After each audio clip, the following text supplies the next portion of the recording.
يا أيها النبي حرض المؤمنين على القتال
نحمده ونصلي على رسوله الكريم اما بعد فقد قال الله تبارك وتعالى كما ورد في سورة مريم اعوذ بالله من الشيطان الرجيم بسم الله الرحمن الرحيم كافها يا عين صاد ذكر رحمة ربك عبده زكريا إذ نادى ربه نداء خفيا قال رب إني وهن العظم مني واشتعل الرأس شيبا ولم أكن بدعائك رب شقيا وإني خفت الموالي من ورائي وكانت امرأتي عاقرا فهب لي من لدنك وليا يرثني ويرث من آل يعقوب واجعله رب رضيا صدق الله العظيم رب اشرح لي صدري ويسر لي امري واحلل عقدة من لساني يفقهوا قولي۔ یہ سورہ مریم ہے اور اس کے پہلے دو رکوعوں میں جو کافی طویل بھی ہیں تقریباً وہی مضامین آئے ہیں جو سورہ آل عمران میں آیات 32 سے لے کر 64 تک آ چکے ہیں۔ یہاں بھی پہلے حضرت زکریا کا ذکر ہے، ان کے ہاں ولادت ہوئی حضرت یحییٰ علیہ السلام کی، جس کے باوجود کہ وہ خود بہت بوڑھے تھے اور ان کی بیوی ساری عمر باندھ رہی تھی، گویا کہ وہ بھی کوئی عام معمول کے مطابق ولادت نہیں تھی۔ اس تمہید میں حضرت یحییٰ علیہ السلام کی ولادت کا ذکر کرنے کے بعد پھر اب اس کے بعد معاملہ آتا ہے کہ حضرت مریم سلام علیہا کے ہاں حضرت عیسیٰ کی ولادت ہوئی بن باپ کے، یعنی ایک قدم اور آگے ہے ذرا، جو خرق عادت معلوم ہو رہا ہے، عام عادی قانون جو ہے دنیا کا اس سے ذرا ہٹ کر معاملہ ہو رہا ہے، اللہ کی قدرت خصوصی سے ہوا ہے۔ لیکن اصل میں دلیل جو مضمر ہے وہ یہی ہے کہ اگر اس بڑھاپے میں اور ایک بانجھ عورت کے ہاں بیٹے کی ولادت جو ہے وہ اس کا مطلب یہ نہیں ہے کہ وہ بیٹا اللہ کا بیٹا بن گیا، اسی طرح اگر بن باپ کے حضرت عیسیٰ کی ولادت ہو گئی ہے تو اسے تم نے خام خواہ اللہ کا بیٹا قرار دے دیا ہے۔ یہ چونکہ ہم پہلے پڑھ چکے ہیں اور بس تھوڑا تھوڑا فرق اس میں ضرور ہے، ظاہر بات ہے قرآن مجید ہے، اس میں بالکل تکرار محض جسے ہم کہتے ہیں وہ تو نہیں ہے، لیکن یہ کہ وقت کی کمی کی وجہ سے میں ان دونوں رکوعوں کو چھوڑ رہا ہوں، اور مجھے امید ہے کہ آپ لوگ جب سنیں گے تو انشاءاللہ اس کا مفہوم آپ کے ذہن پر وارد ہوتا جائے گا۔ اب اس کے بعد اس میں خاص طور پر ذکر حضرت ابراہیم علیہ السلام کا آ رہا، اور یہ نوٹ کر لیجئے کہ اب یہ تین صورتیں جو آ رہی ہیں پھر ایک گروپ کی شکل میں ہیں، سب گروپ، سورہ مریم، سورہ طٰہٰ اور سورہ انبیاء۔ ان میں سورہ مریم اور سورہ انبیاء جو ہیں یہ وہ قصص النبیین جو ہے اس کا انداز ہے، انبیاء کرام کے حالات کا تذکرہ۔ وہ انباء الرسل والی بات نہیں ہے کہ رسول آیا، اس نے دعوت دی کہ مجھے مانو، مجھ پر ایمان لاؤ ورنہ عذاب آئے گا، قوم نے انکار کیا، قوم ہلاک کر دی گئی، وہ نہیں، بلکہ ان کے اپنے جو اعلیٰ کردار ہیں، ان کی اپنی شخصیات ہیں، ان کے اخلاق ہیں، ان کے معاملات۔ تو حضرت یحییٰ، حضرت زکریا، حضرت عیسیٰ اور حضرت مریم، ان کا تذکرہ اب حضرت ابراہیم کا تذکرہ ہے۔ وَاذْكُرْ فِي الْكِتَابِ ابراہیم، اور قرآن میں اس کتاب میں ذکر کیجئے اے نبی حضرت ابراہیم کا، اِنَّهُ كَانَ صِدِّيقًا نَبِيًّا، یقیناً وہ ہمارے صدیق نبی تھے، نہایت راست باز سلیم الفطرت انسان جو بعد میں نبوت سے بھی سرفراز کر دیے گئے۔ اس قال ابی ہے یا ابت، اور یہ مثال ہے اصل میں پورے قرآن میں کہ اگر آپ اپنے سے کسی بڑے کو دعوت دے رہے ہوں، کسی بزرگ کو، اب اس دور میں ہو رہا ہے، بہت سے نوجوان ہیں جنہیں اللہ تعالیٰ نے دین کی طرف شغف عطا کر دیا ہے، والدین اس طرح کے نہیں تھے، وہ کسی اور دور کی یادگار ہیں، اب انہیں اپنے والدین کو بھی دعوت دینے کی ضرورت پیش آتی ہے، تو وہ انداز کیا ہونا چاہیے، اس کے لیے یہ گویا کہ ایک بہت عمدہ مثال ہے۔ اس قال ابی ہے، جبکہ کہا انہوں نے اپنے والد سے، یا ابت، ابا جان، لم تعبد ما لا يسمع ولا يبصر ولا يغني عنك شيئا، کیوں آپ پوجتے ہیں اور پرستش کرتے ہیں ان چیزوں کی جو نہ سنتے ہیں نہ دیکھتے ہیں، یہ بت کیا کرتے ہیں، اور نہ ہی آپ سے کوئی شے دور کر سکتے، کوئی تکلیف دور نہیں کر سکتے۔ یا ابت انی قد جاءنی من العلم ما لم یاتک، ابا جان میرے پاس ایک علم آیا ہے، علم وحی جو آپ کے پاس نہیں آیا، بس میری پیروی کیجئے۔ اہدک صراطا سویا، میں آپ کو رہنمائی آپ کی کروں گا سیدھے راستے کی طرف۔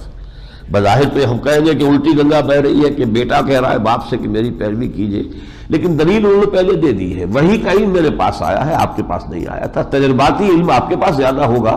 لیکن وہی کا علم میرے پاس آیا۔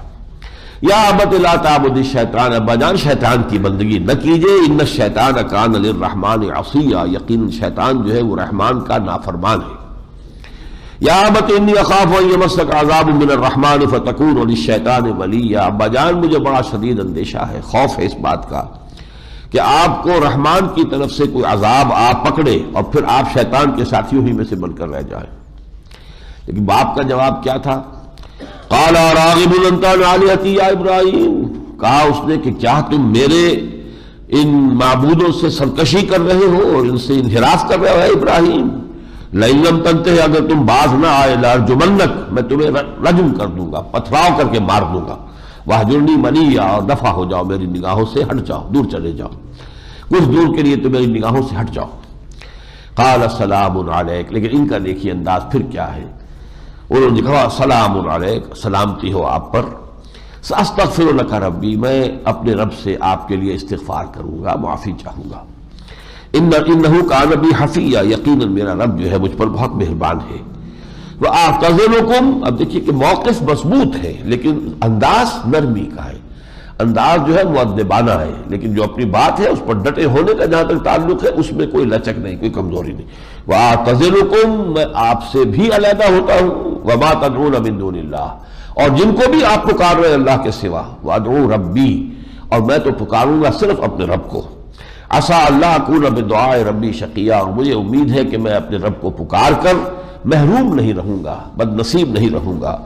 فلما اعتزلہم، جب انہوں نے لا تعلق اختیار کر لی ان سے، وما یعبدون من دون اللہ، اور ان سب سے بھی کہ جن کو وہ پوج رہے تھے اللہ کو چھوڑ کر، وہبنا لہ اسحاق و یعقوب، تو ہم نے اسے عطا فرمایا اسحاق جیسا بیٹا، یعقوب جیسا پوتا، وَكُلًّا جَعَلْنَا نَبِيًّا، اور ان سب کو ہم نے نبوت سے سرفراز فرمایا، وَوَهَبْنَا لَهُم مِّن رَحْمَتِنَا، اور ہم نے ان کو اپنی خاص رحمت جو ہے وہ عطا فرما دی، وَجَعَلْنَا لَهُمْ لِسَانَ صِدْقٍ عَلِيًّا، اور ان کے لیے ہم نے رکھا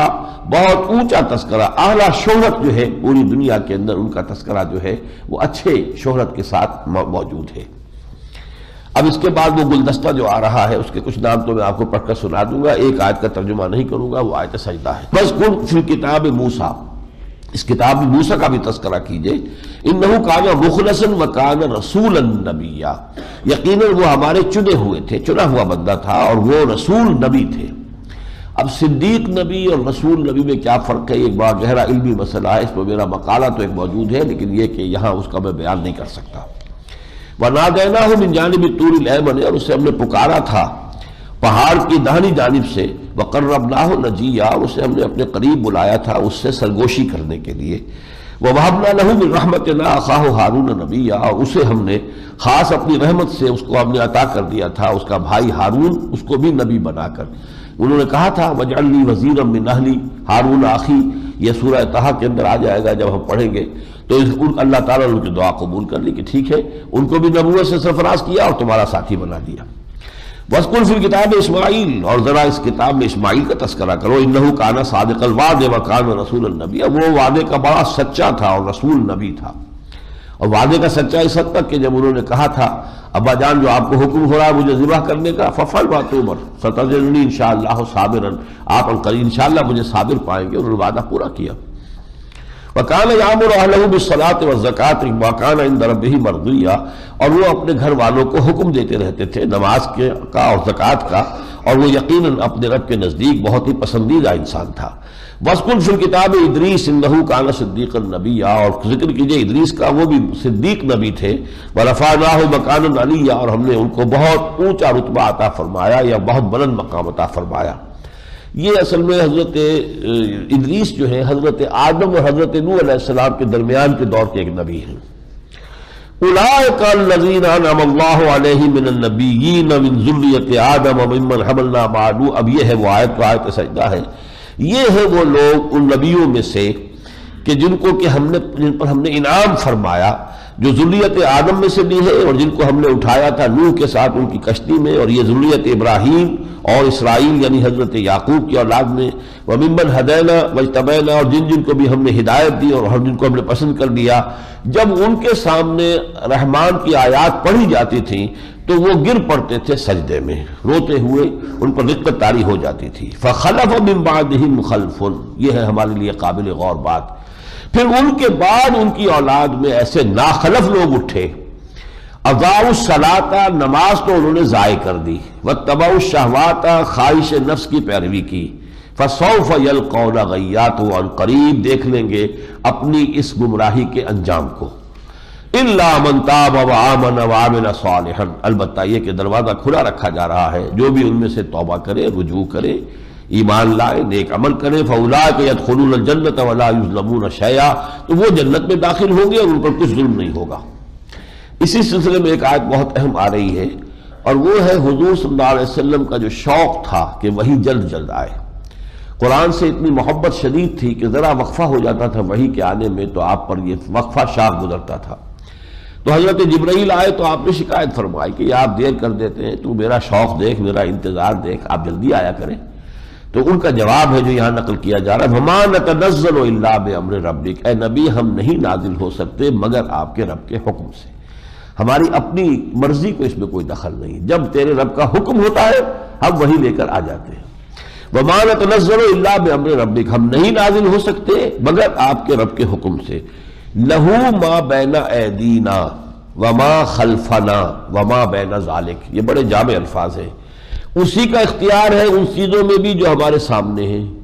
انہی کا اختیار ہے ان چیزوں میں بھی جو ہمارے پیچھے ہیں، اور اسی کا اختیار ہے ان چیزوں میں بھی جو ان دونوں کے مابین ہیں۔ ان دونوں کے مابین کون ہے؟ میرے سامنے، میرے پیچھے، درمیان میں کون ہے؟ میں خود، یعنی ہمارا پورا وجود جو ہے در حقیقت حکم خداوندی کے تابع ہے، ہماری کوئی حرکت نہیں ہو سکتی امر رب کے بغیر۔ تو فرشتے کو ایمان بالملائکہ کا یہ پہلو بہت نمایاں ہے جو ذہن میں رہنا چاہیے۔ برگزیدہ ہستیاں ہیں، نورانی ہستیاں ہیں، بڑا اونچا مقام ہے، مقربین بارگاہ بھی ہیں، ان میں ملائے اعلیٰ جو ہے وہ تو محفل ہی وہ ہے کہ جس میں اللہ تعالیٰ کا جو ہے کچھ سلسلہ گفتگو کا چلتا رہتا ہے۔ ملائے اعلیٰ میں آپ اللہ تعالیٰ تذکرہ فرماتا ہے اپنے ارادوں کا، اپنے آئندہ کی جو بھی پلاننگز ہیں، لیکن ان میں سے کسی کو کوئی اختیار حاصل نہیں ہے، اور کسی کو پکارنے اور کسی سے دعا کرنے کی ہمیں اجازت نہیں ہے۔ لَهُ مَا بَيْنَ أَيْدِينَا وَمَا خَلْفَنَا وَمَا بَيْنَ ذَلِكَ وَمَا كَانَ رَبُّكَ نَسِيًّا، اور اے نبی آپ کا رب بھولنے والا نہیں ہے، یعنی یہ وقفہ جو پڑتا ہے کسی نسیان کی وجہ سے نہیں، کسی بھول کی وجہ سے نہیں ہے، بلکہ یہ در حقیقت حکمت خداوندی کی بنا پر ہے۔ اب اس میں جو اور مضامین آ رہے ہیں جو مکی صورتوں میں جس طریقے سے کہ مشرکین کے ساتھ رد و قضا ہے وہ بھی انشاءاللہ آپ سنیں گے تو انشاءاللہ ان کا ترجمہ آپ کے ذہن میں آتا چلا جائے گا۔ اس میں البتہ یہ آیت پھر نوٹ کیجئے کہ روکا جا رہا ہے اجلت سے، وَلَا تَعْجَلْ عَلَيْهِمْ إِنَّمَا نَعُدُّ لَهُمْ عَدًّا، اے نبی ان کے بارے میں جلدی نہ کیجئے۔ یعنی یہ بھی ایک طبع بشری کا تقاضا تھا کہ اللہ تعالیٰ کب تک ان کی رسی دراز کرے گا، یہ ظلم توڑ رہے ہیں اہل ایمان پر، کیسے کیسے ستا رہے ہیں صحابہ کرام کو، اللہ تعالیٰ کیوں نہیں ان کی اب جو ہے ان کی جو آخری حد لے آتا اور ان کی جو ہے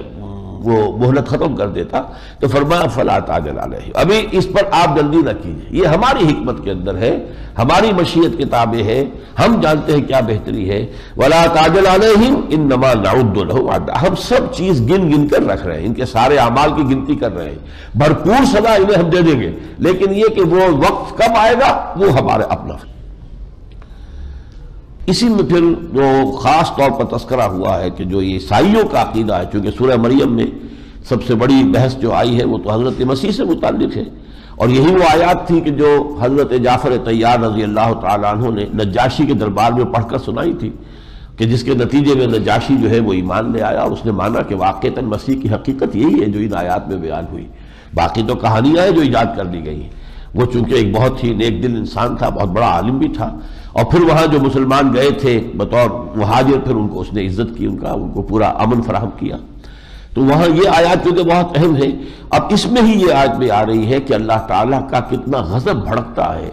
کہ اس کے لیے بیٹا بیٹی کی بات کی جائے، وہ اس کی شان بہت بلند و اعلیٰ اور عرفہ ہے اس سے۔ فرمایا وَقَالُوا اتَّخَذَ الرَّحْمَنُ وَلَدًا، اور یہ کہتے ہیں رحمان نے کسی کو بیٹا بنایا۔ لَقَدْ جِئْتُمْ شَيْئًا إِدًّا، دیکھو تم بہت بھاری گستاخی کا ارتکاب کر رہے ہو۔ کتنی بھاری ہے یہ گستاخی؟ تکاد السماوات یتفطرن منہ، قریب ہے کہ آسمان پھٹ پڑے تمہاری اس گستاخی کی بنا پر، وتنشق الارض، زمین شق ہو جائے، وتخر الجبال حدا، اور یہ پہاڑ جو ہے یہ دھماکے کے ساتھ گر پڑے، ان دعوا للرحمن ولدا، کہ انہوں نے رحمان کے لیے بیٹا تجویز کیا ہے۔ وما ينبغي للرحمن ان يتخذ ولدا، رحمان کے شایان شان یہ نہیں ہے کہ وہ کسی کو بیٹا بنائے۔ یہ بات سمجھ لیجیے، شایان شان کیوں نہیں ہے؟ بیٹے کی ضرورت اسے ہوتی ہے جو خود فانی ہو۔ ہمیں کیوں طلب ہوتی ہے؟ ہم ختم ہو جائیں گے، ہمارا نام رہے، ہمارا نام لیوا رہے، ہمارا وجود کا ایک تسلسل، معنوی تسلسل ہی ہے نا، بیٹا جو ہے نسل چل رہی ہے، وہ ان کے لیے ہے کہ جو خود معدوم ہو جانے والے ہیں، جن پر موت آ جانے والی۔ اللہ جو ہے، اللہ لا الہ الا هو الحی القیوم، وہ تو زندہ ہے، جاوید ہستی ہے، ہمیشہ ہمیش کی حیات کاملہ اس کی ہے، تو اس کے شایان شان ہی نہیں ہے کہ کوئی بیٹا بیٹی جو ہے اس کے لیے ہو۔ تو ینبغی کے لفظ کے حوالے سے اس بات کو سمجھیے، وما ینبغی للرحمن ان یتخذ ولدا ان کل من فی السماوات والارض الا آتی الرحمن عبدا، نہیں ہے کوئی بھی شے آسمان اور زمین میں مگر وہ سب کے سب رحمان کی خدمت میں حاضر ہو جائیں گے بندے بن کر،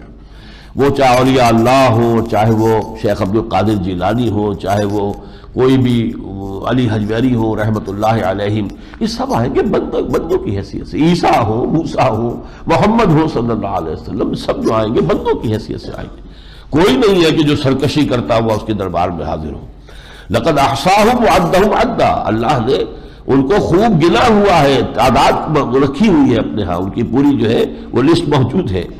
وَكُلُّهُمْ آتِيهِ يَوْمَ الْقِيَامَةِ فَرْدًا، یہ آیت بہت اہم ہے،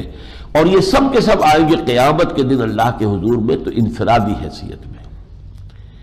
اللہ کے ہاں محاسبہ انفرادی ہے، دنیا میں اللہ کے عذاب و ثواب کا معاملہ اجتماعی ہوتا ہے، قوموں پر ہلاکت آتی ہے، قوموں پر بربادی آتی ہے، قوموں پر اگر اجتماعی طور پر فساد کا غلبہ ہو جائے تو پھر وہ جو عذاب آتا ہے اس میں گیہوں کے ساتھ گھن بھی پستا ہے۔ وَاتَّقُوا فِتْنَةً لَا تُصِيبَنَّ الَّذِينَ ظَلَمُوا مِنْكُمْ خَاصَّةً، یہاں پر تو قوموں پر آتا ہے، قوموں کا محاسبہ دنیا میں ہے، لیکن ایک ایک فرد کا محاسبہ جو ہونا ہے وہ آخرت میں، آخرت کا محاسبہ انفرادی ہے، کوئی نہ آپ کے ساتھ ہوگا آپ کی سفارش کرنے والا، نہ کوئی مدد دینے والا، نہ کوئی کسی اعتبار سے آپ کی طرف سے کوئی محاسبہ فیس کر لینا، کوئی نہیں، کوئی لاؤ لشکر نہیں ہوگا، کوئی خدم و حشم نہیں ہوں گے، یہاں آپ کی کوئی بھی حیثیت تھی وہ حیثیت وہاں نہیں ہوگی، آئیں گے تنہا اکیلے اکیلے۔ وَكُلُّهُمْ آتِيهِ يَوْمَ الْقِيَامَةِ فَرْدًا إِنَّ الَّذِينَ آمَنُوا وَعَمِلُوا الصَّالِحَاتِ سَيَجْعَلُ لَهُمُ الرَّحْمَنُ وُدًّا، یقیناً وہ لوگ جو ایمان لائے اور جنہوں نے نیک عمل کیے ان قریب رحمان ان کے لیے محبت پیدا فرما دے گا۔ ابھی تو یہ جو کافر ہیں ان کو ستا رہے ہیں، ان کی دشمنی کر رہے ہیں، ایک وقت آئے گا کہ وہ محبوب ترین بندے بن جائیں گے لوگوں کے نزدیک۔ اب آپ اندازہ کیجئے صحابہ کرام کے لیے کیا عظمت کا ذکر ہوتا رہتا ہے، کس طریقے سے وہ مسلمانوں کے دلوں کے اندر ان کی محبت ہے، پھر وہاں بھی اس وقت بھی ہو گئی تھی۔ اور عام طور پر بھی اللہ تعالیٰ کی طرف سے یہ ہے کہ اپنے جس خاص بندے سے وہ محبت کرتا ہے پھر اعلان کر دیتا ہے فرشتوں میں، مجھے اس سے محبت ہے، تم بھی اس سے محبت کرو، اور پھر فرشتے اعلان کر دیتے ہیں، پھر لوگوں کے دلوں میں ایک اس کے لیے محبت پیدا کر دی جاتی ہے، اس کی عظمت اور اس کی جو عقیدت ہے اس کے جذبات پیدا کر دیے جاتے ہیں۔ یہ ہے سَيَجْعَلُ لَهُمُ الرَّحْمَنُ وُدًّا فَإِنَّمَا يَسَّرْنَاهُ بِلِسَانِكَ، تو اے محمد صلی اللہ علیہ وسلم ہم نے اس قرآن کو آسان کر دیا ہے آپ کی زبان پر، لِتُبَشِّرَ بِهِ الْمُتَّقِينَ، تاکہ اس کے ذریعے سے آپ بشارت دیں متقیوں کو، وَتُنذِرَ بِهِ قَوْمٌ لُدًّا، اور خبردار کریں اس کے ذریعے سے جھگڑالو لوگوں کو جو اڑے ہوئے ہیں، مجادلے کر رہے ہیں، مباحثے کر رہے ہیں، نہیں مان کے دے رہے، انہیں آپ خبردار کر دیں، وارن کر دیں، لیکن اس قرآن کے ذریعے۔ اور جو لوگ سیدھے راستے پر آ رہے ہیں انہیں آپ بشارت دیں، لیکن اس قرآن کے ذریعے۔ یہ وہی مضمون ہے جو سورہ انعام میں بہت میں نے آپ کو نوٹ کرایا تھا، انذار قرآن کے ذریعے، تبشیر قرآن کے ذریعے، تذکیر قرآن کے ذریعے۔ لِتُبَشِّرَ بِهِ الْمُتَّقِينَ وَتُنذِرَ بِهِ قَوْمًا لُدًّا وَكَمْ أَهْلَكْنَا قَبْلَهُم مِّن قَرْنٍ، اور کتنی ہی نسلوں اور قوموں کو ہم نے ان سے پہلے ہلاک کیا۔ هَلْ تُحِسُّ مِنْهُم مِّنْ أَحَدٍ، کیا ان میں سے کسی کی کوئی آہٹ تمہیں آتی ہے، کو پتہ چلتا ہے کہ کوئی چل رہا ہو ان میں سے؟ او تسمع لهم رکزا، کیا ان کی کوئی بھنک تمہارے کانوں میں ان کی آوازوں کی پہنچتی ہے؟ معدوم ہو گئے، نسیم منسیہ ہو گئے، اب ان کا ذکر ہی نہیں ہے۔ قوم عاد کہاں ہوتی تھی، کہاں گئی، پتہ ہی نہیں۔ قوم سمود کا تو پھر بھی پتہ تو ہے کہ یہ کھنڈر ہے، یہ ان کے محل ہے، یہ انہوں نے چٹانیں تراش کر کے مکان بنائے تھے، لیکن خود کہاں ہے، نام و نشان مٹ گیا۔ اس کے بعد یہ سورہ طٰہٰ ہے۔ بسم اللہ الرحمن الرحیم، طٰہٰ مَا أَنزَلْنَا عَلَيْكَ الْقُرْآنَ لِتَشْقَىٰ إِلَّا تَذْكِرَةً لِمَن يَخْشَىٰ، صدق اللہ العظیم۔ یہ میں نے آپ کو بتایا تھا سورہ یوسف جب ہم پڑھ رہے تھے کہ سورہ یوسف پورے قرآن میں منفرد ہے اس اعتبار سے کہ پوری سورت 12 رکوعوں کی ایک ہی نبی کے حالات پر مشتمل ہے، کوئی اور سورت ایسی قرآن میں نہیں۔ ہاں اس کے کچھ قریب پہنچتی ہے تو یہ سورہ طٰہٰ ہے کہ اس میں 8 رکوع ہیں جن میں سے 5 رکوع حضرت موسیٰ علیہ السلام کے حالات پر مشتمل ہے۔ گویا کہ انباء الرسل میں سے ایک اہم جو ہے اللہ کے رسول حضرت موسیٰ علیہ السلام، اور یہ نوٹ کر لیجئے قرآن مجید کی 6500 آیات میں سے 550 آیات جو ہیں وہ قرآن مجید میں حضرت موسیٰ کے حالات پر ہے۔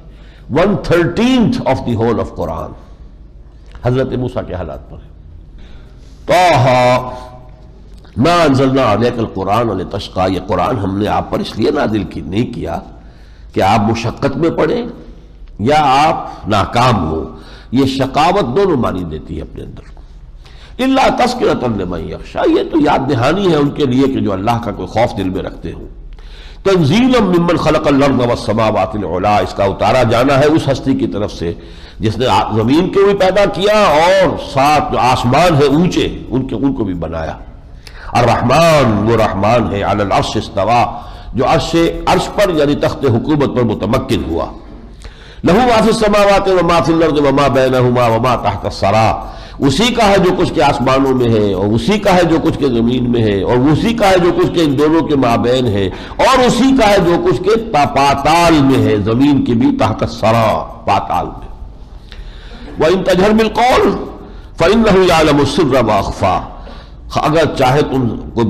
آواز بلند کرو تو وہ تو جانتا ہے جو کہ چھپا ہوا ہے، اور جو انتہائی مخفی ہے اسے بھی جانتا ہے۔ تو تمہارا جو ہے بلند آواز سے اسے پکارنے کا کوئی فائدہ نہیں ہے، تم اپنے دل کے اندر بھی پکار سکتے۔ یہ سورہ اعراف میں یہ بات کئی مرتبہ آئی ہے۔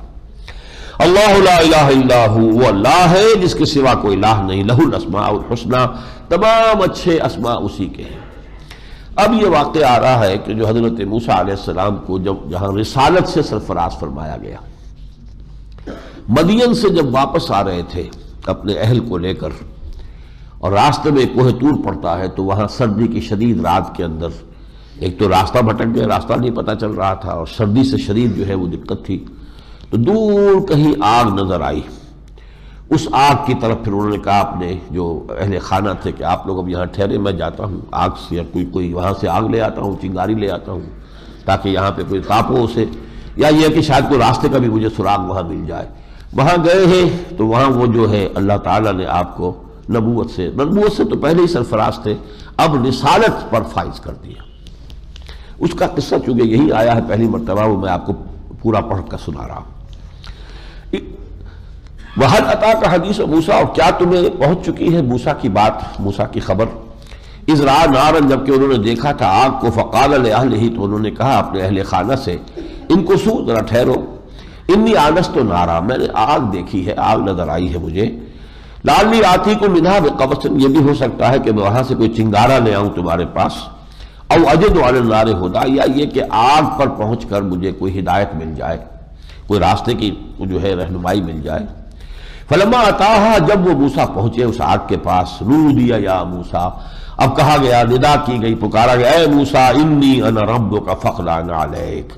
یہ آگ نہیں ہے جسے دیکھ کر تم آئے ہو، یہ تو میں ہوں تمہارا رب، انی انا ربک فاخلع علیک، تو اپنی جوتیاں اتار دو، انک بالوادی المقدس طویٰ، تم پاک وادی میں ہو اس وقت، طویٰ میں، وَأَنَا اخْتَرْتُكَ فَاسْتَمِعْ لِمَا يُوحَىٰ، اور میں نے تمہیں چن لیا ہے، اختیار کر لیا ہے، پسند کر لیا ہے۔ اب ذرا توجہ سے سنو جو وحی کی جا رہی ہے تمہیں، اِنَّنِي أَنَا اللَّهُ لَا إِلَٰهَ إِلَّا أَنَا فَاعْبُدْنِي۔ یہ علامہ اقبال نے اپنے لیکچرز میں جو دو ایگوز قرار دی ہیں، ایک ایگو انفائنائٹ ایگو، انا الہ محدود، انا مطلق، اور ایک ہے چھوٹی سی انا ہمارے اندر بھی ہے، تو انا صغیر انا کبیر، یہ آیت قرآن مجید کی اس انا کبیر کا جو جلال ہے اس کو نمایاں کرنے میں سب سے اہم ہے۔ اننی انا اللہ لا الہ الا انا فاعبدنی واقم الصلاۃ لذکری، یقیناً میں ہی ہوں، میں اللہ جس کے سوا کوئی معبود نہیں، میرے سوا کوئی معبود، بس میری ہی بندگی اور پرستش کرو اور نماز قائم رکھنا میری یاد کے لیے۔ اور نمبر دو بات، وَإِنَّ السَّاعَةَ آتِيَةٌ، قیامت آ کر رہنے والی شے ہے، أَكَادُ أُخْفِيهَا، اسے میں چھپائے رکھوں گا، یہ نہیں بتاؤں گا کہ کب آئے گی، لِتُجْزَىٰ كُلُّ نَفْسٍ بِمَا تَسْعَىٰ، تاکہ یہ کہ ہر ذی نفس جو ہے محنت کرتا رہے اور پھر اس کو اس کا بھرپور صلہ مل جائے۔ فَلَا يَصُدَّنَّكَ عَنْهَا، تو دیکھنا اس آخرت سے تمہیں برگشتہ نہ کر پائے وہ لوگ، بل لا يؤمنوا بها، جو اس پر ایمان نہیں رکھتے، جو دنیا پرست ہے انہی کو دیکھ کر تم بھی کہیں دنیا پرستی ہی میں لگ جاؤ۔ وَاتَّبَعَ هَوَاهُ فَتَرْضَىٰ، اور جنہوں نے کہ پیچھے پیروی کی ہے اپنی خواہشات کی تو وہ تمہیں بھی ہلاک کر دیں گے، برباد کر دیں گے۔ وَمَا تِلْكَ بِيَمِينِكَ يَا موسیٰ، موسیٰ یہ تمہارے داہنے ہاتھ میں کیا ہے؟ قَالَ هِيَ عَصَايَ، ان کا یہ میرا عصا ہے، أَتَوَكَّأُ عَلَيْهَا، میں اس پر ٹیک بھی لگا لیتا ہوں، وَأَحُشُّ بِهَا عَلَىٰ غَنَمِي، اپنی بکریوں کے لیے میں ذرا پتے جھاڑتا ہوں اس سے درختوں کے، وَلِيَ فِيهَا مَآرِبُ أُخْرَىٰ، اور میرے لیے اس میں اور بھی بہت سے کام ہیں، چھوٹے موٹے میں اور ضرورتیں پوری کرتا ہوں۔ قال القها یا موسیٰ، کہا ذرا ڈال دو زمین پر اس کو اے موسیٰ، فالقاها ڈال دیا، فاذا هي حیۃ تسعیٰ، تو اچانک وہ سانپ بن گیا دوڑتا ہوا۔ قال خذها ولا تخف، اللہ نے فرمایا اب اس کو پکڑ لو اور ڈرو نہیں۔ سنعیدها سیرتها الاولیٰ، ہم ان قریب اسے لوٹا کر پچھلی ہی صورت پر لے جائیں گے، یعنی پھر وہ عصا کا عصا بن گیا۔ وَاضْمُمْ يَدَكَ إِلَىٰ جَنَاحِكَ، اور ذرا اپنے ہاتھ کو اپنے بغل کے اندر اپنے پہلو کے ساتھ دباؤ، جوڑو، تخرج بیضاء، پھر جس کو نکالو گے تو وہ سفید ہوگا، من غیر سوء، کسی عیب کی وجہ سے نہیں، کوئی برس نہیں ہے، کوئی بیماری نہیں ہے، آیتن اخرى، یہ دوسری نشانی ہے، لنریک من آیاتنا الکبریٰ، تاکہ ہم تمہیں دکھائیں اپنی بڑی نشانیاں۔ اب نشانیاں دینے کے بعد اب حکم ہو رہا، اذهب الى فرعون انه طغى، یہاں سے رسالت شروع ہوئی، جاؤ اب فرعون کی طرف، یقیناً وہ بہت سرکش ہو گیا ہے۔ قال رب اشرح لي صدری ويسر لي امری واحلل عقدۃ من لسانی یفقہوا قولی، حضرت موسیٰ نے عرض کیا پروردگار میرے لیے میرے سینے کو کھول دے،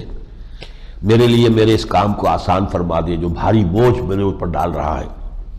واحلل عقدۃ من لسانی، میری زبان میں لکنت ہے، میری اس لکنت کو بھی کھول دے، یفقہوا قولی، تاکہ وہ میری بات اچھی طرح سمجھ سکے، لکنت والے آدمی گفتگو کرے تو اس کی بات کو سمجھنے میں دقت ہوتی ہے۔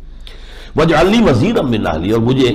ایک میرا مددگار بنا دے، وزر کہتے ہیں بوجھ کو، بوجھ اٹھانے والا، میرا ساتھی ہو جو میرا اس کے اندر ہاتھ بٹائے، میرے اپنے گھر میں سے ہو، ہارون اخی، میرے بھائی ہارون کو میرا وزیر بنا دے، اشدد بہی اذری، اس کے ذریعے میری کمر کو مضبوط کر دے، مجھے تقویت حاصل ہوگی جب میرا بھائی بھی میرے ساتھ ہوگا۔ واشرکہ فی امری، اور اسے شریک کر دیجئے میرے اس معاملے میں، کہ نسبحک کثیرا، تاکہ ہم تیری تسبیح بھی کریں تو خوب کریں مل کر، ونذکرک کثیرا، تیرا ذکر بھی کریں تو مل کر زیادہ کریں، انک کنت بنا بصیرا، یقیناً تو ہمارے حالات کو دیکھ رہا ہے۔ قال قد اوتیت سؤلک یا موسیٰ، فرمایا اللہ نے ٹھیک ہے تمہاری درخواست گرانٹڈ، اوتیت سؤلک یا موسیٰ، تم نے جو پوچھا مانگا وہ دے دیا گیا۔ وَلَقَدْ مَنَنَّا عَلَيْكَ مَرَّةً أُخْرَىٰ، اور ہم نے تو اس سے پہلے بھی ایک مرتبہ تم پر بہت بڑا احسان کیا تھا۔ اِذْ أَوْحَيْنَا إِلَىٰ أُمِّكَ مَا يُوحَىٰ، جبکہ ہم نے تمہاری ماں کو وحی کی تھی جو تمہیں اب ہم وحی کر رہے ہیں، تو اب تمہیں بتا رہے ہیں کہ ہم نے تمہاری ماں کو کیا وحی کی تھی اس وقت۔ أَنِ اقْذِفِيهِ، وہ جبکہ اعلان عام تھا کہ اسرائیلیوں میں جو بچہ پیدا ہو اسے قتل کر دیا جائے، اور ماں ڈر رہی تھی، اسے دھڑکا تھا۔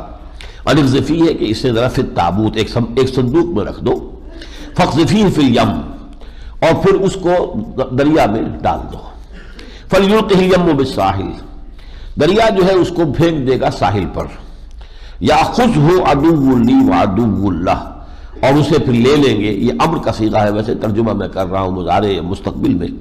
اٹھا لے اس کو، ایک دشمن میرا اور اس کا، دشمن میرا بھی ہے فرعون اور اس کا بھی ہے، لیکن اسی کے ہاتھوں پلواؤں گا میں، اسی کے ہاتھوں اس کی جو ہے نگہداشت کراؤں گا۔ وَأَلْقَيْتُ عَلَيْكَ مَحَبَّةً مِّنِّي، اور اے موسیٰ میں نے تم پر اپنی محبت کا ایک پرتو ڈال دیا۔ یہ خاص مقام ہے، یعنی اللہ تعالیٰ نے کوئی ایسی موہنی صورت بنائی یا حضرت موسیٰ کے شکل میں کچھ ایسی تاثیر کی، دل کو موہ لینے والی، کہ جو دیکھے وہ گویا کہ اس کا ہو کر رہ جائے، کہ اب وہ جان گیا تھا فرعون کہ یہ ہو سکتا ہے یہ وہی بچہ ہو اور یہ اسرائیلی کوئی بچہ ہے، لیکن یہ کہ وہ دل کے ہاتھوں ہر ایک جو ہے بے بس ہو جاتا ہے، وہ اتنی محبت کا ایک پرتو اللہ نے ڈالا ان پر۔ وَأَلْقَيْتُ عَلَيْكَ مَحَبَّةً مِّنِّي وَلِتُصْنَعَ عَلَىٰ عَيْنِي، تاکہ تمہاری پرورش کی جائے میری نگاہوں کے سامنے۔ اس تمشی اختک فتقول، اور جب کہ تمہاری بہن چل رہی تھی، جا رہی تھی، ماں نے کہہ دیا تھا بہن سے کہ ذرا دیکھتی جاؤ کہاں کہاں یہ دریائے نیل، یہ جو ہے اب یہ صندوق جو ہے کہاں جا رہا ہے، اور وہ وہاں پہنچی ہوئی تھی جہاں یہ نکالا گیا تھا، اور وہاں جو اب ان کے لیے دوسری جگہ پر آیا ہے، دودھ پلانے والیاں جتنی بلائی گئی کسی کے دودھ کو منہ میں بھی نہیں لیا انہوں نے، پینا تو درکنار ہے۔ اس نے کہا میں ایک عورت کو سے واقف ہوں، آپ کہیں تو میں بلا دوں، وہ شاید اس کو دودھ پلا سکے۔ اپنی ماں کو لے آئی اور فوراً جو ہے حضرت موسیٰ نے ان کا دودھ پی لیا۔ اس طرح اللہ تعالیٰ نے لوٹا بھی دیا اپنی ماں کے پاس ہی حضرت موسیٰ کو۔ فَتَقُولُ هَلْ أَدُلُّكُمْ عَلَىٰ مَن يَكْفُلُهُ، اس بہن نے کہا کہ کیا میں آپ کی رہنمائی کروں ایک ایسے گھر والوں کی طرف جو اس کی کفالت کریں گے، اسے پالیں گے۔ فَرَجَعْنَاكَ إِلَىٰ أُمِّكَ، تو ہم نے لوٹا دیا تمہیں تمہاری ماں کی طرف، کہ تقر عینها، تاکہ اس کی آنکھ ٹھنڈی رہے، ولا تحزن، اور وہ رنجیدہ اور غمگین نہ ہو۔ وقتلت نفسا فنجیناک من الغم، پھر تم سے ایک قتل بھی ہو گیا تھا، ایک قبطی کو تم نے قتل کر دیا۔ یہ سورہ قصص میں آئے گا پورا واقعہ۔ وفتناک فتونا، اور پھر ہم نے تمہیں بہت سی آزمائشوں میں سے گزارا ہے۔ ظاہر بات ہے اس کے بعد جو سفر کیا ہے، پورا مدین پہنچے ہیں، صحرائے سینا کو پیدل کراس کیا ہے، تنہا ایک انسان نے، تو یہ تو بڑی آزمائشوں میں سے گزرے ہیں۔ فَلَبِثْتَ سِنِينَ فِي أَهْلِ مَدْيَنَ، اور پھر کئی سال اے موسیٰ تم رہے ہو اہل مدین میں۔ ثُمَّ جِئْتَ عَلَىٰ قَدَرٍ يَا موسیٰ، پھر اے موسیٰ جو یہاں تم آئے ہو تو یہ ہماری تقدیر تمہیں لے کر آئی ہے، ہمارا یہ نوشتہ تھا کہ تم یہاں پہنچو، اور یہ سارا ہم نے تمہیں تیار کیا۔ وَاصْطَنَعْتُكَ لِنَفْسِي، میں نے تمہیں تیار کیا ہے اپنے لیے، ایک مشن ہے جو تمہارے حوالے کیا جانا ہے۔ یہ ایسے ہی نہیں ہو گیا ہے کہ بچہ نکل آیا دریائے نیل سے اور وہ پل بھی گیا اور سب ہو گیا، یہ ہماری جو ہے یہ ایک تدبیر تھی کہ جس کو ہم نے اس طرح پورا کیا ہے۔ اذهب انت واخوك بآياتي ولا تنيا في ذكري، جاؤ تم اور تمہارا بھائی میری یہ نشانیاں لے کر، میرے یہ معجزات لے کر، اور دیکھنا میری یاد میں سستی نہ کرنا۔ اقم الصلاۃ لذکری پہلے بھی آ گیا تھا، ولا تنیا فی ذکری، یاد رکھنا مجھے، اس لیے کہ میری یاد ہی سے تمہیں تقویت حاصل ہوگی، تمہارے اندر صبر کا مادہ پیدا ہوگا۔ اذهبا الى فرعون انه طغى، جاؤ اب دونوں تم فرعون کے پاس، وہ بہت سرکش ہو گیا۔ فقولا، دوبارہ انہوں نے کہا، فقولا له قولا لینا، جا کے فرعون سے بات کرنا نرم، لعلہ یتذکر او یخشی، شاید کہ وہ نصیحت اخذ کر لے، وہ واقعتاً اس پر نصیحت اثر انداز ہو جائے، یا اس میں کوئی واقعی دل میں خوف پیدا ہو ہی جائے۔ قالا دونوں نے کہا ربنا اننا نخاف ان یفرط علینا او یطغی، پروردگار ہمارے ہمیں تو اندیشہ یہ ہے کہ وہ ہم پر بھڑک اٹھے گا ایک دم اور کوئی زیادتی کرے گا، وہ تو بڑا جلالی آدمی ہے، اور ہم جائیں گے اس کے پاس اور ہم کہیں گے ہم اللہ کے فرستادے نمائندے بن کر آئے ہیں، ہمیں تو بڑا اندیشہ ہے کہ وہ ہم پر کوئی بہت زبردست کوئی تعدی کرے، زیادتی کرے۔ قال لا تخافا، اللہ نے کہا ڈرو نہیں، اننی معکما اسمع و ارى، میں تم دونوں کے ساتھ ہوں، سنتا بھی رہوں گا ہر شے کو، دیکھتا بھی رہوں گا۔ فاتیاہ، جاؤ دونوں اس کے پاس، فقولا انا رسول ربک فارسل معنا بنی اسرائیل، تو کہو ہم دونوں اللہ کے فرستادے پیغامبر ہیں تمہاری طرف، پس بھیج دو ہمارے ساتھ بنی اسرائیل کو، ولا تعذبہم، اب ان کو مت ستاؤ، قد جئناک بآیۃ من ربک، ہم تمہارے رب کی طرف سے نشانیاں لے کر آئے ہیں، والسلام علی من اتبع الہدی، اور سلامتی تو انہی کے لیے ہے کہ جو اللہ کی ہدایت کی پیروی کرے۔ انا قد اوحی الینا، اور یہ ہم پر وحی کر دیا گیا ہے، ان العذاب علی من کذب وتولی، کہ عذاب اور پکڑ اور سزا آ کر رہے گی اس پر کہ جو تکذیب کرے گا اور پیٹھ موڑ لے گا۔ اب گویا کہ یہاں سے وہ پہنچ گئے ہیں حضرت موسیٰ اور حضرت ہارون فرعون کے دربار میں، اور دعوت پیش کر دی ہے۔ قال، اب جواب دے رہا ہے موسیٰ، فمن ربکما یا موسیٰ، یہ کون ہے تمہارا رب جس کا تم کہتے ہو کہ اس نے تمہیں رسول بنا کر بھیجا ہے، تو تم دونوں کا وہ رب کون ہے؟ فمن ربکما یا موسیٰ، قال ربنا الذی اعطی کل شیء خلقہ ثم ہدی، وہ کہا میرا ہمارا رب وہ ہے جس نے ہر شے کو اس کی خلقت عطا کی اور پھر ہدایت دے دی، یعنی جو جبلی ہدایت ہے ہر شے کے اندر، حیوانات میں جبلی ہدایت ہے۔ اب آپ کو معلوم ہے کہ بکری گوشت کی طرف دیکھے گی بھی نہیں اور گھاس کھائے گی یا کچھ اور چیزیں پتے کھائے گی، اور وہ جو شیر ہے وہ کسی اور شے کو دیکھے گا ہی نہیں، اس کے لیے گوشت ہی گوشت۔ تو یہ ساری چیزیں ان کی جبلت کے اندر ہے، اللہ نے ہر شے کو بنایا ہے، اور ایک جبلی ہدایت جو ہے، جیسے بچہ پیدا ہوتا ہی ماں کی چھاتی سے وہ دودھ پینا شروع کر دیتا ہے، اگر کہیں سے معلوم ہوتا ہے ٹریننگ لے کے آیا ہوا کسی جگہ سے خاص طور پر کہ آتے ہی اسے معلوم ہے کہ میرا رزق کہاں ہے، تو یہ اللہ نے جبلی ہدایت ہر شے کو دی ہوئی ہے۔ الذی خلق فسوی ثم قدر فہدی، تو یہ چیزیں جو ہے چار الفاظ آتے ہیں، بعد میں پڑھیں گے۔ قال فما بال القرون الاولی، بڑا ترک کا پتہ پھینکا ہے یہ فرعون نے کہ یہ جو پچھلی نسلیں گزر گئی ان کا کیا ہوگا، یعنی آج تم ہمارے پاس تو آ گئے کہ تمہیں اللہ نے رسول بنا کے بھیج دیا، چلیے بالفرض ہم آپ کی بات مان ہی لیتے ہیں، ہمارے اگلوں کا کیا ہوگا جن کے پاس تو کوئی رسول نہیں آیا؟ تو اس کا کیا مطلب ہے؟ وہ چاہتا تھا کہ یہ کہتے سب کافر ہیں، بدماش سب کے سب جو ہے جہنمی ہے، جو بھی تمہارے آباء و اجداد ہیں، یہ الفاظ کہیں تاکہ یہ ساری قوم جو سن رہی ہے اس کے اندر ایک غصہ پیدا ہو جائے، اور ایک جو ہے عصبیت جاہلی کی وجہ سے وہ آگے بات نہ سنے۔ لیکن بڑا ہی حکیمانہ جواب دیا ہے حضرت موسیٰ نے، قال علمها عند ربی فی کتاب، ان کا علم جو ہے میرے رب کے پاس ایک کتاب میں ہے، لا یضل ربی ولا ینسیٰ، میرا رب نہ بھٹکتا ہے نہ بھولتا ہے، مجھ سے کوئی سروکار نہیں ہے اس کا، میں نہیں جانتا، جو بھی پچھلوں کے ساتھ ہونا ہے وہ اللہ جانتا ہے، اس کے پاس ان کا علم موجود ہے، باقی یہ ہے کہ میں اس پر مکلف نہیں ہوں کہ اس کا جواب دوں کہ ان کا کیا ہوگا۔ الذی جعل لکم الارض مہدا، لیکن پھر اپنی بات کو جاری رکھتے ہوئے وہی اللہ ہے ہمارا رب جس نے تمہارے لیے زمین کو بنا دیا ہے بچھونے اور بستر کے مانند، وسلک لکم فیہا سبلا، اور اس میں تمہارے لیے راستے بنا دیے ہیں، وانزل من السماء ماء، اور اس نے آسمان سے پانی برسایا ہے، فاخرجنا بہ ازواجا من نبات شتیٰ، اور پھر اس نے طرح طرح کے مختلف جو ہیں وہ جوڑوں کی شکل کے اندر میوے وغیرہ اور نباتات پیدا کر دیے، کلوا ورعوا انعامکم، اور کہہ دیا ہے کہ کھاؤ خود بھی اور چراؤ اپنے چوپایوں کو بھی، ان فی ذلک لآیات لأولی النہی، یقیناً اس میں نشانیاں ہیں ان لوگوں کے لیے کہ جو عقل والے ہوں، منہا خلقناکم وفیہا نعیدکم ومنہا نخرجکم تارۃ اخری، اور یہی زمین ہے کہ جس سے ہم نے تمہیں بنایا، اور یہی ہے کہ جس میں تمہیں لوٹا دیں گے، اور یہی ہے کہ جس میں سے پھر تمہیں ایک مرتبہ نکال لیں گے۔ لقد اریناہ آیاتنا کلہا فکذب وابا، ہم نے اس فرعون کو اپنی ساری آیات دکھا دی لیکن اس نے انکار کیا، ان سب کا تکذیب کی اور انکار کیا۔ اس کے بعد پھر اس سورہ مبارکہ میں بھی وہی جادوگروں کا جو معاملہ ہوا، پھر مقابلہ ہوا، اور جادوگر جو ہے پھر جب انہیں محسوس ہو گیا کہ یہ تو جادو نہیں ہے، موسیٰ کے پاس جو کچھ ہے، اور وہ ایمان لے آئے، اور اس پر پھر غضبناک ہوا وہ کہ یہ تم میری اجازت کے بغیر کیسے ایمان لے آئے ہو، یہ ساری چیزیں ہم پڑھ چکے ہیں،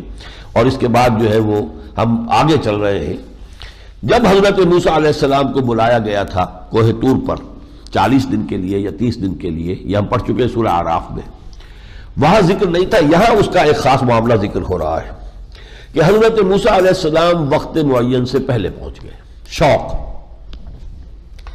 وہاں جواب طلبی ہو گئی، وما اعجلک عن قومک یا موسیٰ، اے موسیٰ تم اپنی قوم کو پہلے چھوڑ کر پہلے کیسے آ گئے، کس چیز نے تمہیں آمادہ کیا؟ قال هم اولائی علی اثری، اب دعا لجاجت کے ساتھ جواب ہے، پروردگار بس وہ بھی پیچھے پیچھے ہیں میرے، وعجلت الیک رب لترضی، میں تو جلدی کر کے آیا پروردگار کہ تو راضی ہو جائے، تو میرا شوق دیکھ، میرا اشتیاق دیکھ۔ یہ ساری چیزیں جو آ رہی ہیں پچھلی صورت میں بھی جو تھیں کہ جلدی نہیں ہونی چاہیے خیر کے کام میں بھی، حضور اگر وحی کے لیے جلدی مچا رہے ہیں تو روک دیا گیا کہ نہیں، یہ جو ہے وما نتنزل الا بامر ربک، اور ہم نازل ہوتے ہیں وہی لے کر تو اللہ کے حکم سے آتے ہیں، اور آپ کا رب کوئی بھولتا نہیں ہے، آپ یہ نہ سمجھیے کہ کوئی نسیان کی وجہ سے دیر ہو جاتی ہے یا کوئی کسل ہے خدا نہ خواستہ اللہ کو کہ بھیجنے میں سستی ہو جاتی ہے، نہیں، ایسی بات نہیں ہے، اس کی حکمت میں ہے۔ تو اسی طریقے سے پھر فرمایا تھا کہ ان کے بارے میں بھی جلدی مت کیجئے کہ ان پر عذاب آ جانا چاہیے، ان کی رسی جو ہے مزید دراز نہیں ہونی چاہیے، یہ بھی ہماری حکمت ہے، ہم جتنی چاہیں گے مہلت دیں گے۔ یا پھر وہی خیر میں بھی عجلت پسندی جو ہے یہ مضر شے ہے، ہر شے کو سہج پکے سو میٹھا ہو، نیکی کے کام میں بھی آپ اس کی خاص فطری رفتار سے آگے بڑھ کر چاہیں گے کہ تیزی سے چلے تو وہ کام کچا رہ جائے گا، اور کسی آئندہ مرحلے پر وہ کچائی ظاہر ہوگی اور پورے کیے کرائے کے اوپر جو ہے وہ کا بیڑا غرق ہو جائے گا۔ تو عجلت پسندی جو ہے در حقیقت یہ ایک بہت بڑی، اسی لیے بالکل ابتدا میں بھی حضور کو روک دیا گیا تھا، اے نبی وَلَا تُحَرِّكْ بِهِ لِسَانَكَ لِتَعْجَلَ بِهِ إِنَّ عَلَيْنَا جَمْعَهُ وَقُرْآنَهُ فَإِذَا قَرَأْنَاهُ فَاتَّبِعْ قُرْآنَهُ، اس قرآن کو جلدی جلدی مت یاد کیجئے کہ جلدی سے قرآن جو آپ حاصل کر لیں، یہ اپنا ہمارا وعدہ ہے، آپ کے سینے میں اسے محفوظ کر دیں گے، باقی جہاں تک اس کا نازل ہونا یہ ہماری حکمت کے تحت ہے۔ تو فرمایا وما اعجلک عن قومک یا موسیٰ قال هم اولائی علی اثری وعجلت الیک رب لترضی قال فإنا قد فتنا قومک من بعدک وأضلهم السامری، اللہ نے فرمایا تو ہم نے تمہارے بعد تمہاری قوم کو فتنے میں مبتلا کر دیا ہے اور انہیں گمراہ کر دیا ہے سامری نے، وہ جو بچڑا بنایا تھا وہ سارا ہم سورہ اعراف کے اندر واقعہ پڑھ آئے ہیں، اسی کو یہاں پر پھر دہرایا گیا ہے۔ یہ جو ہے ساری چیزیں انشاءاللہ تعالیٰ چونکہ سورہ بنی اسرائیل میں بھی آ چکی، سورہ بقرہ میں بھی، سورہ اعراف میں بھی، یہاں بھی آئی ہے، لیکن یہ کہ ان کے اوپر اب ہم جو ہے تیزی سے گزر رہے ہیں، انشاءاللہ آپ جب پڑھیں گے سنیں گے تو وہ آپ کو یہ چیزیں مستحضر ہو جائیں گی۔ لیکن اس جلدی کے معاملے میں پھر ایک آیت آئی ہے اس میں چھٹے رکوع کے آخر میں وَلَا تَعْجَلْ بِالْقُرْآنِ مِنْ قَبْلِ أَنْ يُقْضَىٰ إِلَيْكَ وَحْيُهُ، اے نبی اس قرآن کے ضمن میں بھی جلدی نہ کیجئے اس سے قبل کہ اس کی وحی جو ہے کامل ہو آپ پر، وَقُلْ رَبِّ زِدْنِي عِلْمًا، البتہ آپ کے اندر جو بھی کچھ ایک شوق ہے، اشتیاق ہے، تو آپ اللہ سے یہ کہتے رہیے، دعا کرتے رہیے رب زدنی علما، پروردگار میرے علم میں اور اضافہ فرما، پروردگار میرے علم میں اور اضافہ فرما، یہ دعا تو آپ کرتے رہیں، لیکن یہ ہے کہ اس میں جلد بازی سے قرآن مجید کے بارے میں بھی، یا یہ کہ جو ہماری حکمت میں جو بھی تاخیر ہے مختلف چیزوں کے لیے ابھی ان کے بارے میں جلدی، ان تمام اس عجلت پسندی سے اپنے آپ کو بچائیے۔ اس کے بعد اس میں حضرت آدم اور ابلیس کا جو قصہ ہے وہ بھی آیا ہے۔ اب میں آخر میں آ رہا ہوں وَلَوْلَا كَلِمَةٌ سَبَقَتْ مِنْ رَبِّكَ لَكَانَ لِزَامًا وَأَجَلٌ مُّسَمًّى، اے نبی اگر اس سے پہلے ایک وقت معین طے نہ ہو چکا ہوتا اور آپ کے رب کی طرف سے اس کا فیصلہ ہو نہ چکا ہوتا تو یہ قرآن ان کے لیے یقیناً مڈبھیڑ بھی ہو چکی ہوتی اور یہ ان کے لیے آخری فیصلہ ہو چکا ہوتا اب تک، لیکن اللہ تعالیٰ نے اس کے لیے وقت معین کیا ہوا ہے، وہ فیصلہ اسی وقت آئے گا، لہذا فَاصْبِرْ عَلَىٰ مَا يَقُولُونَ، بس اے نبی صبر کیجئے اس پر کہ جو یہ کہہ رہے ہیں۔ یہ جو مکی صورتوں کے اختتام پر جیسے میں نے سورہ حجر میں توجہ دلائی تھی، وہاں 15 آیات جو ہے خاص حضور کے ساتھ 1 to 1 ایک بات کے اوپر جیسے ہوتا ہے گفتگو ایک نجی سطح پر، ذاتی سطح پر، تو بہت سی مکی صورتوں کے اختتام پر یہ معاملہ ہوتا ہے۔ وَاصْبِرْ عَلَىٰ مَا يَقُولُونَ، اور جو کچھ یہ کہہ رہے ہیں نبی اس پر صبر کیجئے۔ وَسَبِّحْ بِحَمْدِ رَبِّكَ قَبْلَ طُلُوعِ الشَّمْسِ وَقَبْلَ غُرُوبِهَا، اور اپنے پروردگار کی حمد کے ساتھ تسبیح کرتے رہیے سورج کے طلوع ہونے سے قبل بھی اور سورج کے غروب ہونے سے قبل بھی. یہ گویا کہ دو نمازیں اب خاص ہو گئی. سورج کے طلوع ہونے سے قبل فجر، سورج کے غروب ہونے سے قبل عصر. اور اسی اعتبار سے میں یہ سمجھتا ہوں کہ احناف کا جو موقف ہے عصر کے بارے میں کہ وہ ذرا تاخیر سے پڑھتے ہیں. اہل حدیث حضرات ہمارے جو ہے وہ بہت جلدی پڑھتے ہیں عصر کو، لیکن قبل غروبہا یا قبل اس سے یعنی یہ جو نماز ہے در حقیقت یوں سمجھیے کہ جیسے طلوع شمس سے قبل ہے فجر، اتنا ہی فصل جو ہے غروب شمس سے پہلے جو ہے وہ عصر کا ہے. یہ وقت جو ہے اس کا موضوع تر ہے ان الفاظ قرآنی کی روح سے. وَمِنْ آنَاءِ اللَّيْلِ فَسَبِّحْ، اور رات کے اوقات میں بھی تسبیح کیا کیجئے. اب رات میں مغرب کی نماز بھی ہے، عشاء کی نماز بھی ہے، اور یہ کہ اللہ اگر ہمت دے اور توفیق دے تو پھر تہجد کی رات بھی ہے، نماز بھی ہے. وَأَطْرَافَ النَّهَارِ، اور دن کے دونوں طرف. اب دن کے دونوں طرف ظہر بھی ہے، یہ جو ہے نماز وہ دن کے ڈھلنے پر ہے، اور دن کے سورج کے نصف النہار سے پہلے جو ہے وہ ایک نماز چاشت کی نماز ہے جسے فرض نہیں کیا گیا ہے، لیکن وہ تقریباً اتنے ہی فاصلے سے نصف النہار کے سے پہلے ہے جتنا کہ نصف النہار کے بعد ظہر ہے. تو اصل میں یوں سمجھیے کہ نمازیں 8 ہیں، 4 رات کی 4 دن کی، جن میں سے 5 کو فرض قرار دیا گیا، 3 کو نفل کر دیا گیا. جو یہ 4 ہے دن کی، اس میں اشراق سورج کے طلوع ہونے کے بعد جبکہ روشنی پھیل جائے، اشراق ہے، پھر چاشت ہے، پھر ظہر ہے، پھر عصر ہے. یہ 4 ہو گئی دن کے میں. رات میں مغرب ہے، عشاء ہے، پھر تہجد ہے، پھر فجر ہے، وہ بھی چونکہ طلوع شمس سے پہلے. تو 4 رات میں اور 4 دن میں، اور تقریباً ایک پہر کا وقفہ ان میں ہے. ایک پہر. 8 پہر مشہور ہے، 8 پہرا روزہ رکھا ہے، جس نے سحری نہیں کھائی تو 8 پہر کا روزہ ہو جاتا ہے اس کا. تو 3 گھنٹے 24 گھنٹے جو 8 پہر ایک نماز کو اس میں رکھا گیا ہے. البتہ یہ حکمت خداوندی ہے، 5 نمازوں کو فرض کیا گیا اور فجر سے لے کر ظہر تک کے وقفے کو خالی چھوڑ دیا گیا معاش کی جد و جہد کے لیے، کہ اس میں جن کے لیے بھاگ دوڑ ہے وہ اس میں پوری محنت کر سکیں اپنے معاش کے لیے. اور 3 نمازیں جو ہے اس میں سے جو ہے وہ نفل کر دی گئی. تو فرمایا وَسَبِّحْ بِحَمْدِ رَبِّكَ قَبْلَ طُلُوعِ الشَّمْسِ وَقَبْلَ غُرُوبِهَا وَمِنْ آنَاءِ اللَّيْلِ فَسَبِّحْ وَأَطْرَافَ النَّهَارِ لَعَلَّكَ تَرْضَىٰ، تاکہ تو راضی ہو جائے. اللہ راضی ہو جائے نہیں، ترضا، اے محمد آپ راضی ہو جائے. یعنی ظاہر بات ہے کہ یہ راضی ہونا جو ہے یہ 2 طرفہ ہے. رضی اللہ عنہم ورضوا عنہ، جو جن سے اللہ راضی ہو جاتا ہے انہی سے در حقیقت پھر بندے بھی راضی ہوتے ہیں. وَلَا تَمُدَّنَّ کا یہ مضمون جو آ چکا ہے سورہ ہجر میں آج پھر آیا ہے. اب آپ کی نگاہیں نہ بڑھیں، وَلَا تَمُدَّنَّ نہ بڑھائیں آپ اپنی نگاہوں کو إِلَىٰ مَا مَتَّعْنَا بِهِ أَزْوَاجًا مِّنْهُمْ، اس ساز و سامان دنیاوی کی طرف کہ جو ہم نے ان میں سے کچھ لوگوں کو عطا کر دیا ہے. ان کی دولت، ان کی جائیداد، ان کی جو بھی چمک دمک دنیا کی ہم نے ان کو دی ہے، آپ کی نگاہیں ادھر نہ اٹھیں. زہرت الحیات الدنیا، یہ تو در حقیقت حیات دنیاوی کی چمک دمک ہے، اس کے سوا کچھ بھی نہیں. یہ ایک چمک ہے جیسا کہ سورہ کہف میں ہم بار بار پڑھتے ہوئے آئے، زینت الحیات الدنیا، زینت الحیات الدنیا، زینت الحیات الدنیا. یہاں زہرہ کا ہے، چمک، یہ جو رونق ہے، چمک ہے دنیا کی زندگی کی. لنفتنہم فیہ، اور یہ اس لیے ہے کہ ہم ان کو فتنے میں ڈالیں، ہم ان کا امتحان لیں، انہیں آزمائیں، ان کو ابتلاء اور آزمائش سے دوچار کریں. وَرِزْقُ رَبِّكَ خَيْرٌ وَأَبْقَىٰ، جو رزق آپ کو آپ کے رب نے دیا ہے وہ بہت بہتر بھی ہے، باقی رہنے والا بھی. یہ رزق کون سا ہے؟ یہ رزق جو ہے سورہ وہ ہجر کی طرف چلیے. وَلَقَدْ آتَيْنَاكَ سَبْعًا مِّنَ الْمَثَانِي وَالْقُرْآنِ الْعَظِيمِ، ہم نے آپ کو 7 آیتیں عطا کی ہیں جو بار بار دہرائی جانے والی ہے، پڑھی جانے والی. سورہ فاتحہ قرآن عظیم عطا کیا ہے، وہ ہے اصل دولت، وہ ہے کہ جس کی قدر و قیمت جو ہے آپ کو اتنی مستحضر رہنی چاہیے کہ اس کے سامنے دنیا کی ہر شے حقیر نظر آئے، ہیچ نظر آئے، کوئی حیثیت اس کی نظر نہ آئے. وَلَا تَمُدَّنَّكَ عَيْنَيْكَ إِلَىٰ مَا مَتَّعْنَا بِهِ أَزْوَاجًا مِّنْهُمْ زَهْرَةَ الْحَيَاةِ الدُّنْيَا لِنَفْتِنَهُمْ فِيهِ وَرِزْقُ رَبِّكَ خَيْرٌ وَأَبْقَىٰ وَأَمُرْ أَهْلَكَ بِالصَّلَاةِ وَاصْطَبِرْ عَلَيْهَا، اور اپنے گھر والوں کو بھی حکم دیتے رہا کیجئے نماز کا، اور خود بھی اس پر پوری طریقے سے کاربند رہیے. دیکھیے نبی بھی بلند نہیں ہے، اس سے ہمارے بعض غلط قسم کے صوفیوں میں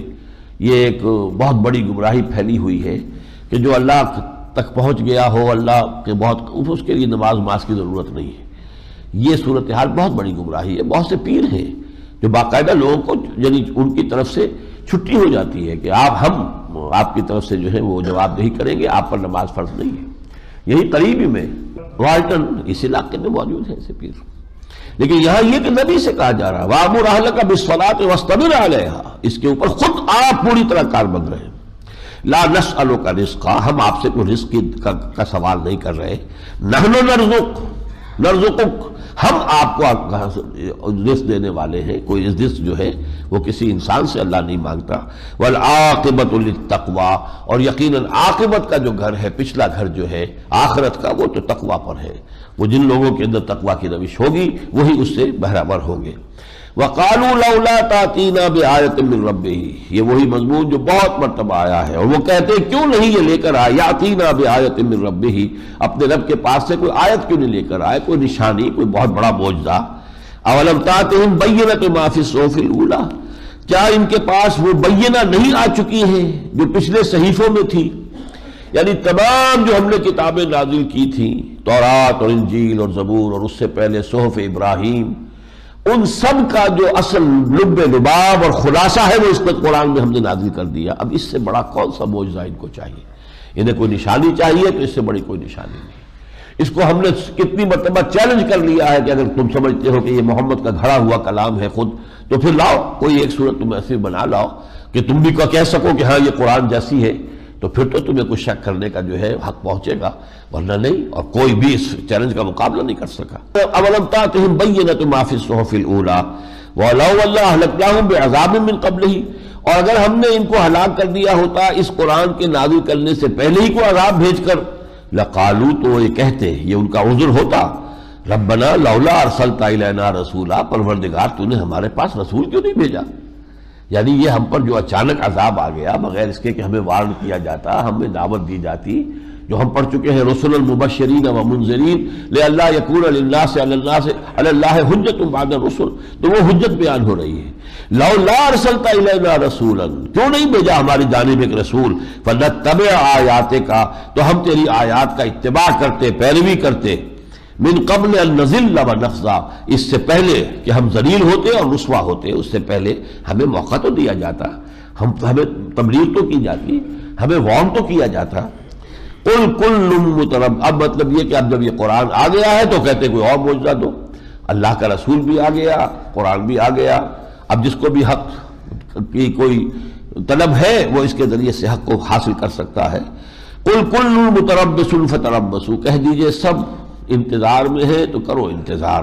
فستعلمون من اصحاب الصراط السوی ومن اہتدی، تو ان قریب تم جان لوگے کہ کون ہے جو سیدھے راستے پر آ گئے اور کون ہے وہ کہ جو ہدایت یافتہ ہوئے، ہم یا تم۔ یہ حقیقت بہت جلد منکشف ہو جائے گی، زیادہ دیر کی بات نہیں ہے۔ بارک اللہ لی ولکم فی القرآن العظیم ونفعنی وإیاکم بالآیات والذکر الحکیم۔